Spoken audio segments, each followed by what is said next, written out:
Layman's evangelical fellowship విశ్వాసమే విజయము అనుదిన ధ్యానములు July 18వ తారీఖు.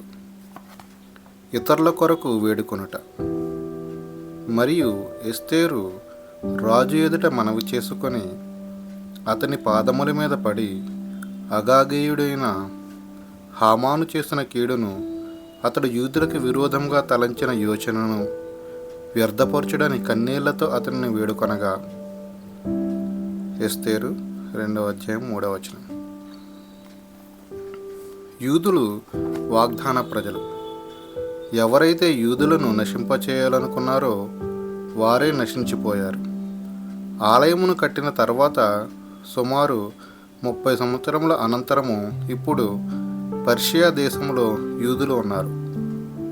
వారిని చెరలోనికి పంపినప్పుడు దేవుడు వారికి ఒక దయగల రాజు క్రింద ఉంటారని చెప్పాడు. దేవుడు న్యాయంగా శిక్షించినప్పుడు కూడా దయను కలిగి ఉన్నాడు. అయితే బుద్ధిలేని యూదులు దేవుని మీదను రాజుల మీదను తిరుగుబాటు చేశారు.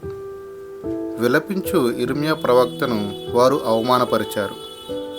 దేవుని వాక్యాన్ని తృణీకరించుట వల్ల ప్రతిఫలంగా యెరూషలేమును వదిలి చెరలోనికి వెళ్లాల్సి వచ్చింది. అతని ఎదుటనే రాజకుమారులు వధింపబడ్డారు. చెరగొని పోబడిన దేశములో ఇల్లు కట్టుకొని క్షేమంగా ఉంటారనియు ఆశీర్వదిస్తాననియు దేవుడు సెలవిచ్చాడు. దర్యావేషు యొక్క మనుమడు అహష్వేరోషు. యూదుల ఎడల దర్యావేషు దయ కలిగి ఉండెను. కోరేషు యూదుల కొరకు ఒక ఆలయాన్ని కట్టుటకు ఏర్పాట్లు చేశాడు. గాని యూదుల శత్రువులు వారిపై చెడు ప్రచారం చేసి కొంతకాలము ఆ పని జరగకుండా ఆపుచేశారు. దర్యావేషు గ్రంథాలను పరిశీలించినప్పుడు సిరియా రాజాజ్ఞ ప్రకారం ఆలయాన్ని తిరిగి కట్టమని, పని కొనసాగించమని యూదులకు అనుమతినిచ్చాడు. ఆ తర్వాత 30 సంవత్సరములకు ఎస్తేరు కథ ప్రారంభమైనది.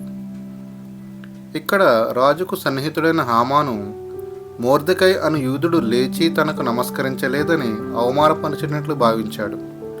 కనుక అతడు యూదులందరినీ నశింపచేయాలనే ఆజ్ఞను జారీ చేశాడు.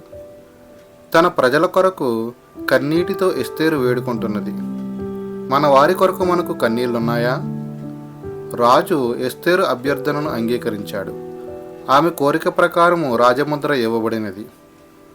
ఎస్తేరు యొక్క కన్నీటి మొర్ర ఒక క్రొత్త ఆజ్ఞను రాజముద్రతో సంపాదించినది.